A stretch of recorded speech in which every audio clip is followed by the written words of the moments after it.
Pada kesempatan kali ini saya akan menjelaskan bagaimana cara menggunakan scroll view pada Android Studio.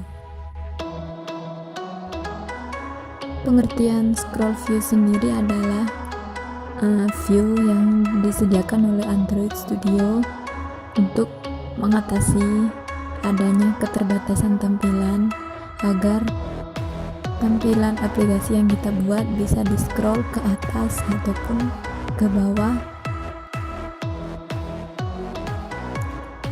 Untuk penggunaannya kita bisa saksikan di video dan ikuti langkah-langkahnya.